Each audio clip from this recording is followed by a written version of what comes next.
संसार की मोह माया त्याग दो तो ईश्वर मिलेगा, यह झूठ है। लेकिन ईश्वर को पाकर संसार की मोह माया स्वयं ही छूट जाती है, यह परम सत्य है। मनुष्य की आवश्यकताएं पूरी की जा सकती हैं, परंतु मनुष्य की इच्छाओं का पूरा करना असंभव है। जीवन में संतोष को सर्वोपरि रखिए।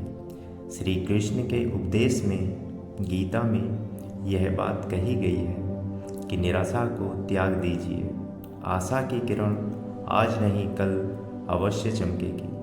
अपने भीतर श्री कृष्ण को बसाओ, हर कष्ट दूर होगा। अर्थात सत्य ही ईश्वर है। अपने अंदर सत्य का वास करो। इस दुनिया का यह दस्तूर है, जैसा देंगे वैसा पाएंगे। यदि आदर पाने की इच्छा है तो सर्वप्रथम आदर करना सीखें। खूबसूरत चेहरे का क्या करना जब दिल ही मैला हो। दिल को साफ कीजिए, काया तो स्वयं ही शुद्ध हो जाएगी। व्यक्ति का काम है केवल निस्वार्थ काम करते जाना। उसका परिणाम समय आने पर आपको सही मिल जाएगा। निश्चिंत रहिए। दुख की घड़ी में बिल्कुल मत डगमगाइए, क्योंकि जिस प्रकार मौसम आते जाते रहते हैं उसी प्रकार सुख दुख आते जाते रहते हैं। 2.5 अक्षर में लिखे जाने वाले शब्द प्यार और कान्हा दोनों हमारे लिए समानार्थी हैं। जिस प्रकार श्री कृष्ण जी का सुदर्शन चक्र चलता है, उसी प्रकार समय का चक्र भी चलता है। बिना विचलित हुए बस अपने लक्ष्य की ओर ध्यान दें और कर्म करते चले जाएं। यदि लेने की इच्छा हो तो संस्कार लीजिए। यदि देने की इच्छा हो तो दान दीजिए। यदि छोड़ने की इच्छा हो तो घमंड छोड़िए। और यदि पाने की इच्छा हो तो श्री कृष्ण का सर पर हाथ पाइए। संबंध निभाने के लिए केवल बातें बड़ी करना पर्याप्त नहीं है, बल्कि एक दूसरे के भाव समझना पर्याप्त है। जिस व्यक्ति को हारने और जीतने से कोई प्रभाव नहीं पड़ता, वह व्यक्ति दूसरों की जीत में भी खुशियां मानता है। न्यायाधीश की अदालत में तो एक गुनाह भी माफ़ी नहीं होती, लेकिन मेरे द्वारकाधीश की अदालत में 100 गुनाह भी माफ़ कर दिए जाते हैं। जो आपके साथ हर पल खड़ा है, उसका हाथ कभी मत छोड़ो।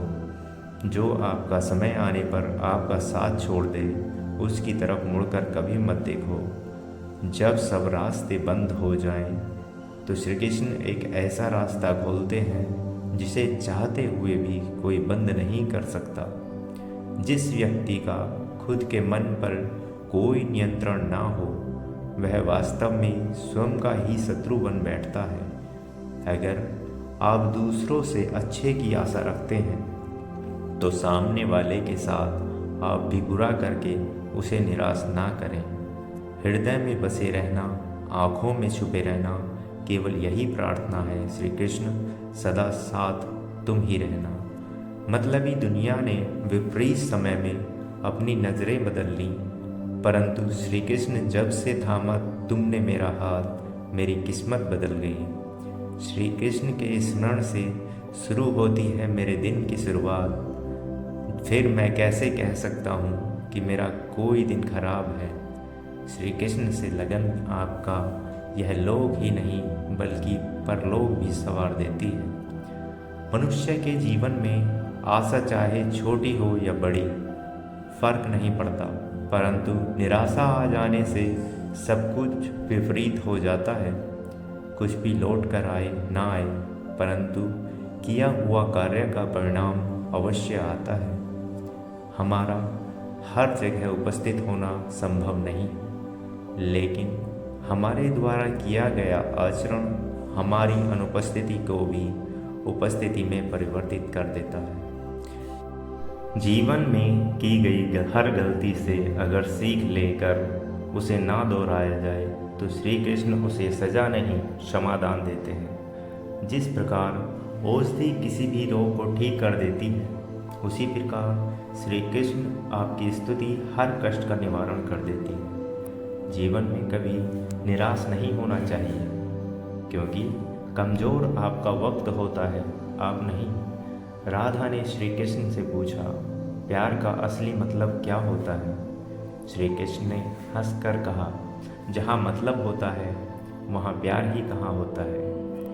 वह सब कुछ करो जो तुम्हें करना है, लेकिन लालच से नहीं, अहंकार से नहीं, वासना से नहीं, ईर्ष्या से नहीं, बल्कि प्रेम, करुणा, नम्रता और भक्ति के साथ। बुरे कर्म करने नहीं पड़ते, हो जाते हैं, और अच्छे कर्म होते नहीं, करने पड़ते हैं। जीवन में कभी मौका मिले तो किसी के लिए सारथी बनना स्वार्थी नहीं। असली खुशी की कुंजी यही है कि अपने मन से इच्छाओं के बोझ को हल्का कर दो, अपना दिल अपने काम पर लगाओ, इसके इनाम या परिणाम पर नहीं। जो कुछ हुआ अच्छे के लिए हुआ, जो हो रहा है अच्छे के लिए हो रहा है, जो होगा वह भी अच्छे के लिए ही होगा। अगर आप किसी को छोटा देख रहे हो तो आप उसे या तो दूर से देख रहे हो या तो अपने भीतर के अहंकार से देख रहे हो। युद्ध हो या जीवन सफलता केवल 3 शस्त्रों से प्राप्त होती है: धर्म, धैर्य और साहस। वह सब कुछ करो जो तुम्हें करना है, लेकिन लालच, अहंकार, वासना या ईर्ष्या से नहीं, बल्कि प्रेम, करुणा, नम्रता और भक्ति से। जिस इंसान के चारों तरफ नकारात्मक लोग रहते हैं, उस इंसान का मंजिल से भटक जाना तय है।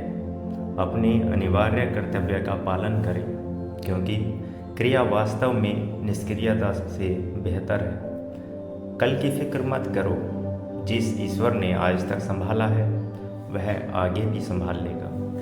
हे कृष्ण, तेरे सिवा कहाँ मिलता है कोई समझने वाला?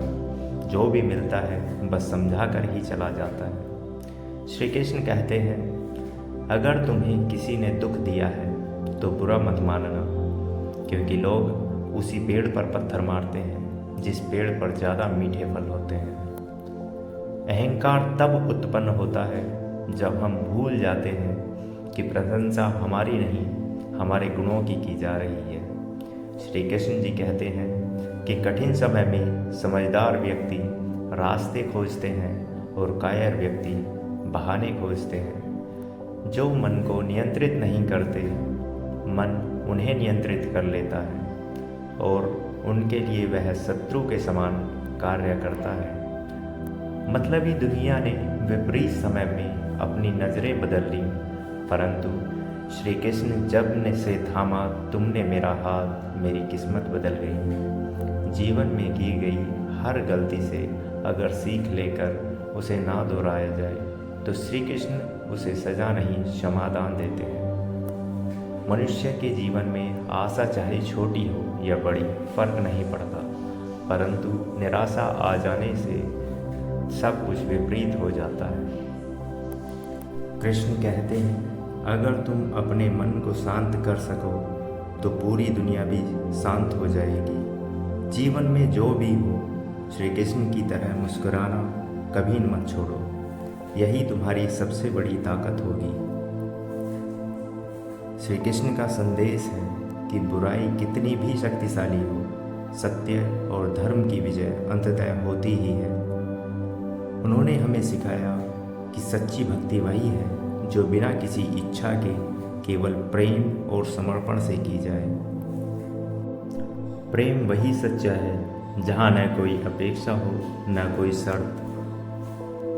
कृष्ण कहते हैं, सच्चा प्रेम वही है जो बिना किसी स्वार्थ के सिर्फ समर्पण और भक्ति से किया जाए। कृष्ण का प्रेम हर उस दिल को मिल जाता है जो सच्चाई और निस्वार्थता से भरा हो। हर रिश्ते में विश्वास की नींव हो। यही श्री कृष्ण का संदेश है जो सच्चे प्रेम की राह दिखाता है। कृष्ण की बंसी की धुन सुनो, उसमें प्रेम का सार और जीवन की मिठास है। जब दिल में श्री कृष्ण का प्रेम हो तो हर दिल में अपनापन और सच्चाई खुद ही आ जाती है। कृष्ण कहते हैं, सच्चे प्रेम की पहचान यह है कि उसमें त्याग हो, समर्पण हो और सिर्फ एक दूसरे की खुशी की चाह हो। जय श्री कृष्ण। श्री कृष्ण भगवान की कृपा आप पर हमेशा बनी रहे।